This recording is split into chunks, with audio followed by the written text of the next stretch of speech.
అభినందిస్తున్నాం. ఇంత మంచిగా ప్రజలకు ఇంత ఆలోచన చేయాలి.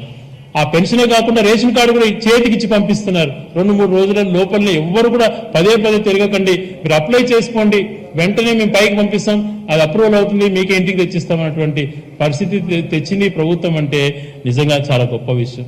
మళ్ళీ ఖాళీలు పడ్డాయి, ఇంకా కూడా కొన్ని ఫిలప్ కాలేదు, అక్కడక్కడ డిజిటల్ అసిస్టెంట్ అండ్ పోస్టులు ఖాళీగా ఉన్నాయంటే మళ్ళీ కూడా మొన్న ఎంతో ట్రాన్స్పరెంట్ గా అవన్నీ నియామకాలు జరపాలని చెప్పి పరీక్షలు జరిపి ఆ పోస్టులు ఫిలప్ చేయడం. వీటితో పాటు ఏదో గ్రామ సచివాలయాలు ఉండడమే ఏర్పాటు చేశాం, అట్లా కాదు. అట్లా కాకుండా ప్రతి పంచాయతీ కార్యాలయానికి బ్రహ్మాండంగా ఒక కార్పొరేట్ ఆఫీస్ లాగా ఉండాలి. ఆ కార్పొరేట్ ఆఫీసు చాలా చక్కగా ఉండాలి, ప్రజలకు అందుబాటులో ఉండాలని చెప్పి డిజైన్ తో ఒక కార్పొరేట్ ఆఫీస్ తరహాలో పంచాయతీ బిల్డింగ్స్ ఎంత చక్కగా నిర్మిస్తున్నారు. ఈ పంచాయతీ దాదాపుగా ఇప్పుడు కొన్ని కంప్లీట్ అయిపోయి ఓపెనింగ్ స్టేజ్ లో వచ్చి బ్రహ్మాండంగా ఏ పంచాయతీ సెక్రటరీ కార్యాలయం, డిజిటల్ అసిస్టెంట్ ఎక్కడ కూర్చోవాలి, కంప్యూటర్ ఆపరేటర్ ఎక్కడ కూర్చోవాలి, మహిళా పోలీస్ ఎక్కడ కూర్చోవాలి అని చెప్పి ఫర్నిచర్ తో సహా మొత్తం అంతా కూడా చేయడం జరిగిందన్నమాట. ఇలాగా ఇంత మంచి కార్పొరేట్ ఆఫీస్ తరహాలో ఇంతకుముందు మీరు ఎప్పుడన్నా మీ ప్రభుత్వానికి ఇట్లాంటి ఆలోచనలు వచ్చాయా?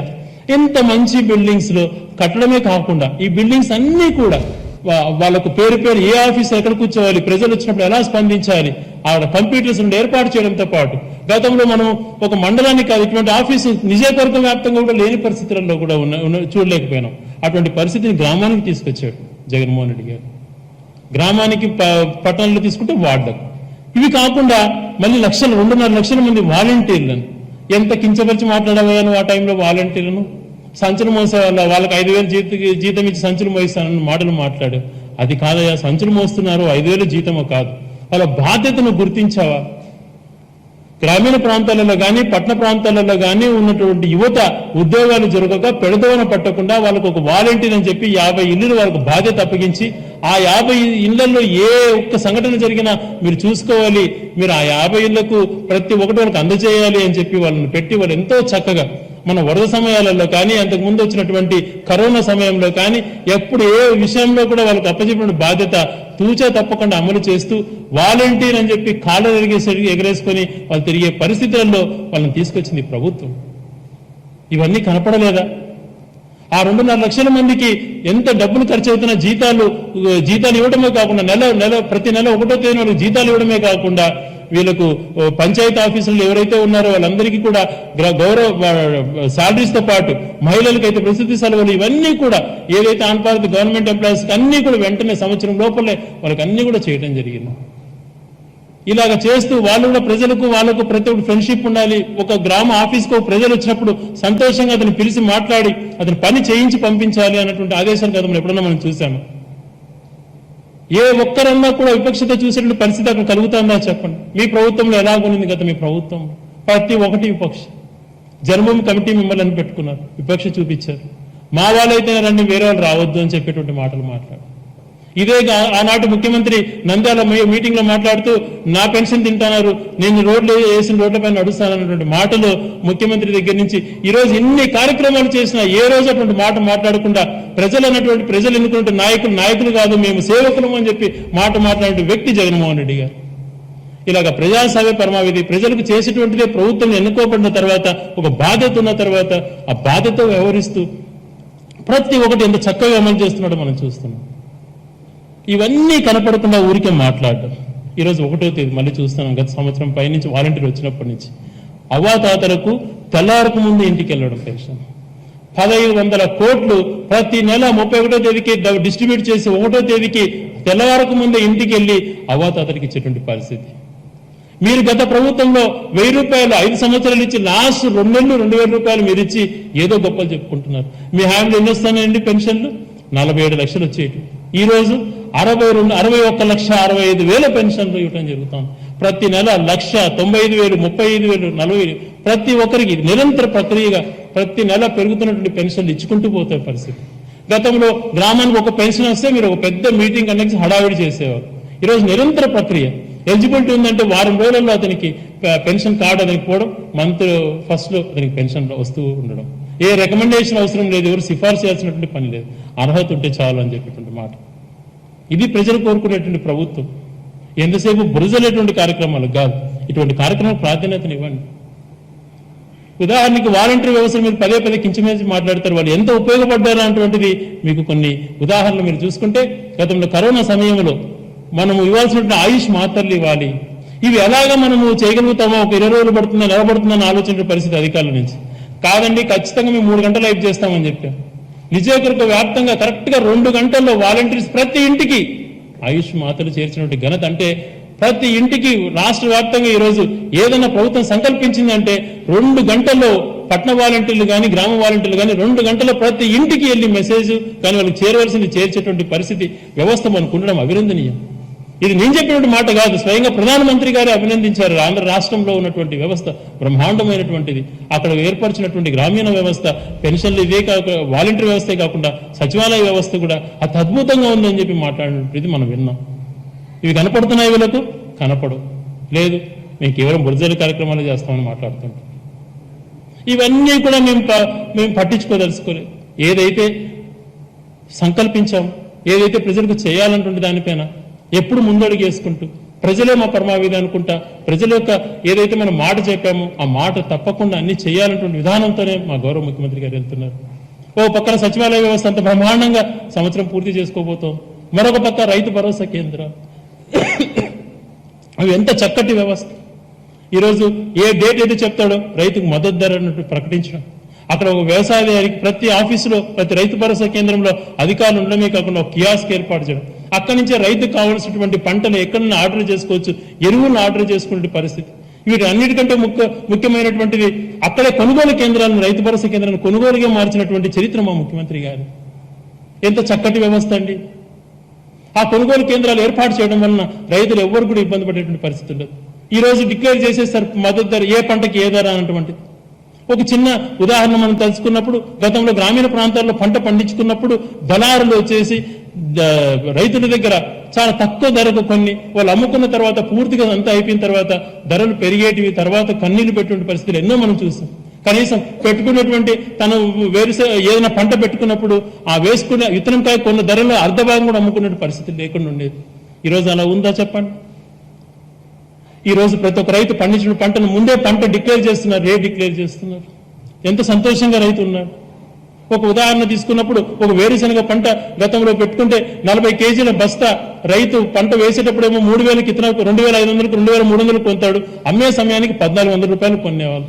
ఈ రోజు ప్రభుత్వం 2,300 రూపాయలు రేటు నిర్ణయించడం వలన గర్వంగా ఆ పంట కూడా రైతు యొక్క పొలంలోకి వెళ్ళి వాళ్ళ ట్రాన్స్పోర్ట్ ఛార్జెస్ కూడా ప్రభుత్వమే భరిస్తూ చేస్తుంది. అంటే ఈరోజు రైతు ప్రభుత్వం కాదా అని చెప్పి నేను ప్రశ్నిస్తున్నాను. ఈ రకంగా రైతుకి ఏ ప్రభుత్వం గతంలో అండగా ఉండిందా అని చెప్పి నేను అడుగుతున్నాను. రైతు అనేటువంటి వ్యక్తి బాగుంటేనే ఈ రాజ్యం బాగుంటుందని ఆలోచన చేసిన వ్యక్తి గతంలో మా ముఖ్యమంత్రి రాజశేఖర రెడ్డి గారు, ఇప్పుడు మా ముఖ్యమంత్రి జగన్మోహన్ రెడ్డి గారు. ప్రతి తరహాలో రైతు భరోసా కేంద్రాలు అన్నటువంటి దాని సొంత ఆలోచనలతో ఎంతో చక్కగా గ్రామీణ ప్రాంతాల్లో సంతోషంగా సమయానికి విత్తనకాయలు అక్కడి నుంచే డిస్ట్రిబ్యూట్ చేయడం. గతంలో విత్తనకాయలు తీసుకోవాలంటే ఏ మండలం ఆఫీసులో క్యూలో నిలబడి పోలీసులతో లాఠీలు తినేటువంటి పరిస్థితి లేకుండా గ్రామీణ ప్రాంతాలు ఏ గ్రామానికి ఆ గ్రామం రైతు భరోసా కేంద్రంలోనే అన్ని సప్లై చేసేటువంటి విధానం. మద్దతు ధర అక్కడే ప్రతి కార్యాలయంలోనే అక్కడే డిస్ప్లే చేసేటువంటి విధానం. ఖరీఫ్కి ఎప్పుడు ఏదండి, రబీకి ఎట్లా చేయాలన్నటువంటి దానిపై ఈ క్రాపింగ్ చేసుకునే విధానం గ్రామీణ ప్రతి గ్రామంలో రైతు భరోసా కేంద్రంలో ఉండటం, ఇవన్నీ గొప్ప విషయాలు కావా? మీరు ఇలాంటివి ఏదైనా ఒక్కటి చేశారా చెప్పుకోండి. చెత్తతో సంపద సృష్టిస్తామని చెప్పారు అప్పుడు పిల్లబ్బాయి ఒక అతను, అప్పుడు పంచాయతీరాజ్ శాఖ మంత్రిగా ఉన్నటువంటి లోకేష్ గారు. ఏదో సృష్టిస్తాడు అనుకున్నాం. ఏదో 15 లక్షలు 20 లక్షలు పెట్టి వాళ్ళ కార్యకర్తలకు ఇచ్చి ఎక్కడో ఊరు బయట కట్టించేశారు, చిన్న 4 రేకు షెడ్లు వేసేసి. అవి ఈ రోజు ఏమైనా ఉపయోగపడుతున్నాయని చెప్పి ప్రశ్నిస్తున్నాం. ఈ రోజు కట్టేటువంటి బిల్డింగ్ ఎలా ఉండాలో శాశ్వతంగా 100 సంవత్సరాలు నిలబడాలన్నటువంటి విధానం ఈ ప్రభుత్వం ఆలోచన చేస్తాం. మీరు ఒక్కటనే ఈ లెవెల్లో ఆలోచన చేసి ఒకటన్నా చేశారు. ఈ కార్యక్రమాలు చేసే బదులు మీరు ఏం చేశారు? నీరు చెట్టు అనే కార్యక్రమాన్ని పెట్టి దాదాపుగా 20,000 కోట్లు దోచుకు తిన్నారు. ఒక్కటన్నా శాశ్వతమైనటువంటి కట్టడం కనపడిందా? ఈయన కేవలం విజనరీ ముఖ్యమంత్రి అని చెప్పుకునేటువంటి ముఖ్యమంత్రి ఎప్పుడు కూడా చంద్రబాబు నాయుడు గారు. ఎందుకంటే గవర్నర్ చాలా మంది గమనించారు. ఈయనకు పరిపాలన అటువంటి చంద్రబాబు నాయుడు గారికి ఎప్పటికీ తనకు తెలియదు, రాదు. నేనేదో హైదరాబాద్ నిర్మించానంటున్నాడు. నువ్వేది నిర్మించింది? ఆ సమయంలో బాబుమోహన్ గారు ముఖ్యమంత్రి ఉన్నా వేరే రకం అనట్లేదు, ఎవరున్నా కూడా బాబుమోహన్ గారు కదా, ఎవరు ముఖ్యమంత్రి ఉన్నా అంతకన్నా పెద్ద డెవలప్మెంట్ అయ్యేది. అదే ఈరోజు బెంగళూరు మొత్తం మరి హైదరాబాద్ కన్నా ఎంతో ఎక్కువ ఐటీ వచ్చింది. ఎస్ఎం కృష్ణ ద్వారా వచ్చిందని ఎక్కడన్నా చెప్పుకుంటున్నాడా? నేను బెంగళూరు నిర్మించిన మాట మాట్లాడుతున్నాడా? ఎక్కడ కనపడలేదే అలాగా. నువ్వు కేవలం నీ బ్రాండ్ ఉండాలని చెప్పి తపన పడతావు తప్పితే నువ్వు చేసింది ఏదీ లేదు. నీ హాయంలో ఎప్పుడు అప్పులు పెరుగుతాయి, అసెట్స్ తగ్గిపోతూ ఉంటాయి. రాజశేఖర రెడ్డి గారు సాచురేషన్ మోడ్లో అన్ని చేసి ఇరిగేషన్ ప్రాజెక్ట్స్ కు దేశంలోనే ఒక ఆదర్శంగా నిలబడి అసలు ఏ రాష్ట్రంలో కనివినే రీతిలో డెవలప్మెంట్ చేసినా కూడా రాజశేఖర గారి పీరియడ్లో అప్పులు తక్కువ కనపడితే ఆస్తులు పెరుగుతాయి. కేవలం జగన్మోహన్ రెడ్డి గారు నీ పరిపాలనలో మాత్రమే ఇలాగ జరుగుతాయి. చంద్రబాబు నాయుడు గారు ఎప్పుడు పరిపాలన చేసినా అప్పులు కొండలో ఉంటాయి, ఆస్తులు ఉండవు. జగన్మోహన్ రెడ్డి గారు మళ్ళీ ఇప్పుడు ఆస్తులు ఎంత బాగా క్రియేట్ చేస్తున్నారో మనం చూస్తున్నాం. ఒక రెస్పాన్సిబిలిటీ అన్నట్టు ఉండాలి ప్రజానాయకుడికి. అది ఎప్పుడైనా మీకు కనపడిందా?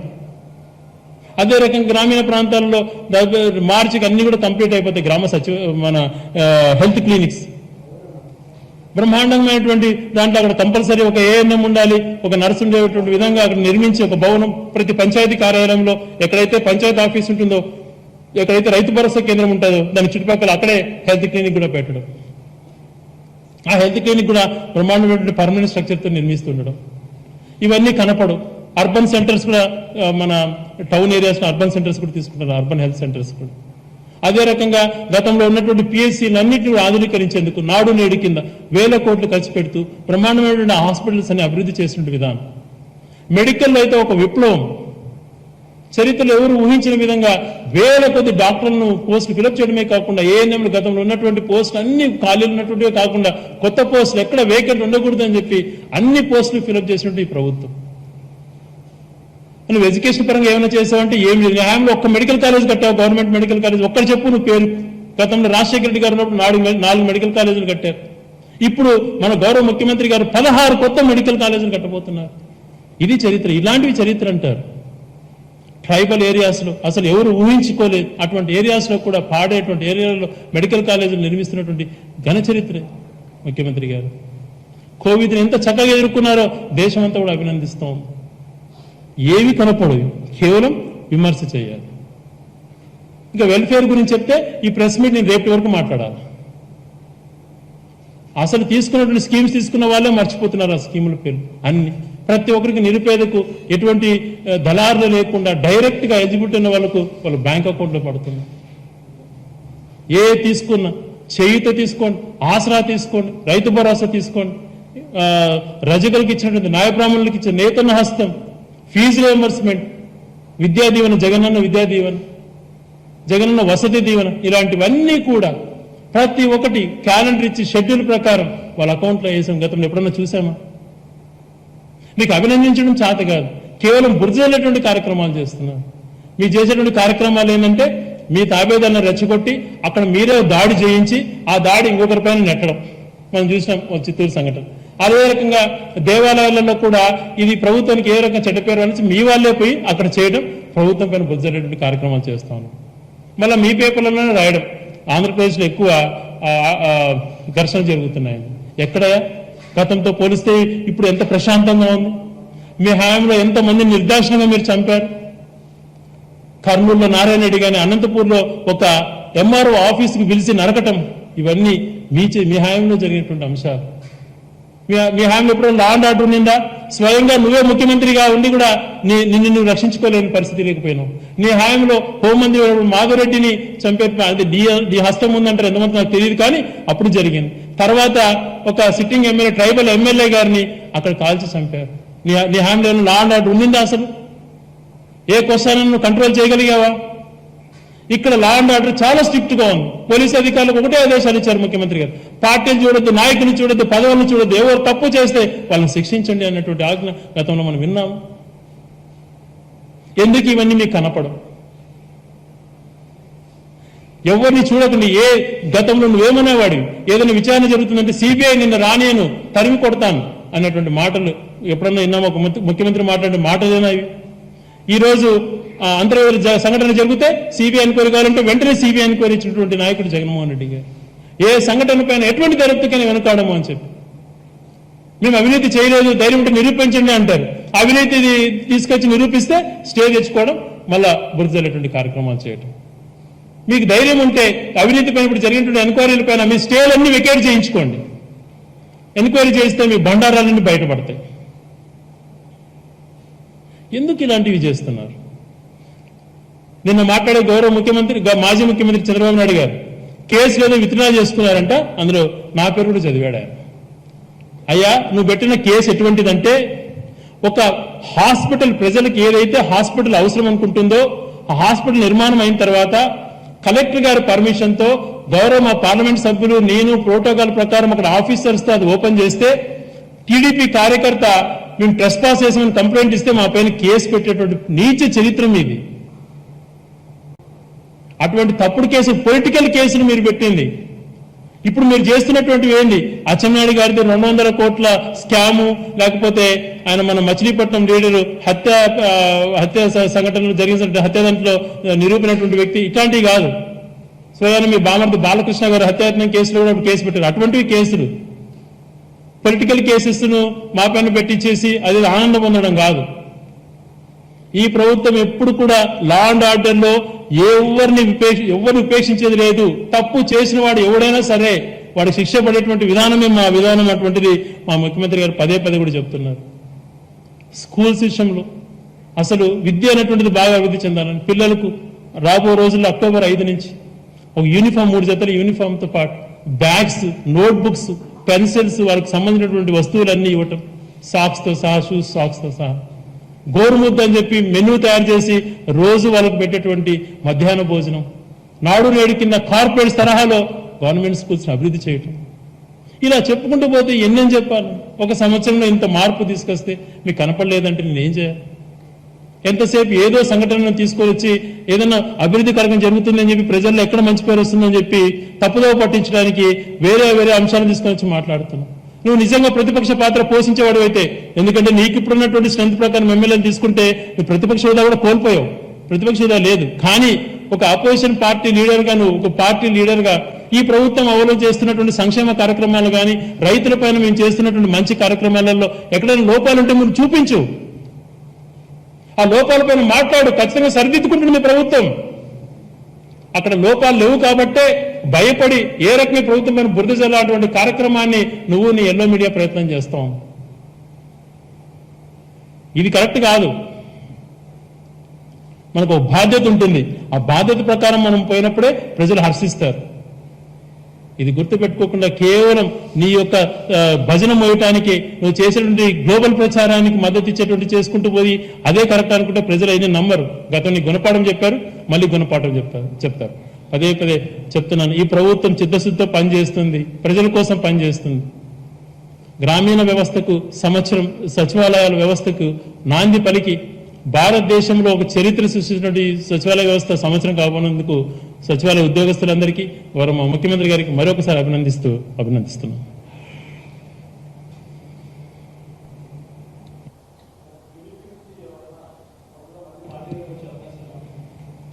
మేము ఒకటే చెప్పామబ్బా, డైరెక్ట్గా మీలాగా ప్రలోభాలు పెట్టి కండవాలు కప్పము. మీకు పార్టీ విధానాలు నచ్చి, తెలుగుదేశం విధానాలు నచ్చకపోతే మీరు మద్దతు ప్రకటిస్తే ప్రకటించండి. పార్టీలు అయితే అఫీషియల్గా చేర్చుకోమని చెప్పి గతంలో చెప్పాము, ఇప్పుడు అది చెప్తాం.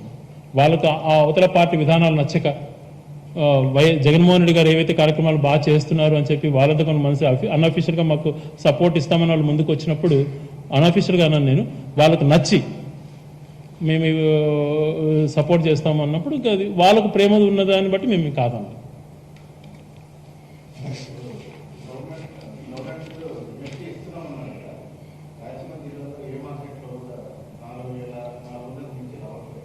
సార్ అంటే మీరు ఇక్కడి నుంచి వినిండొచ్చు, నేను ఒక ప్రజాప్రతినిధిగా నేనే స్వయంగా గ్రామాలకు వెళ్ళాను. నా దగ్గర ఎక్కువ అంటే నువ్వు అన్నట్టు ఇప్పుడు ఈ రోజు నిర్ణయించారు, నవంబర్ నుంచి ఇప్పుడు వచ్చేటువంటి పంట నవంబర్ 1వ తేదీ నుంచి ఫిబ్రవరికి ఖరీఫ్ ధర 5,445 రూపాయలు నిర్ణయించడం జరిగింది. ఈ రోజు ప్రకటించారు మద్దతు ధర. అది నవంబర్ 1 నుంచి ఫిబ్రవరి వరకు ఖరీఫ్ పంట ఆ టైంలో ప్రభుత్వం కొనుగోలు చేస్తుంది. మీరు చూడాలి, ఆ పాయింట్ చూడాలి. నేను లాస్ట్ టైం రబీలో నేనే స్వయంగా పోయి విజిట్ చేసి వచ్చాను ఏ రకంగా కొన్నటువంటిది.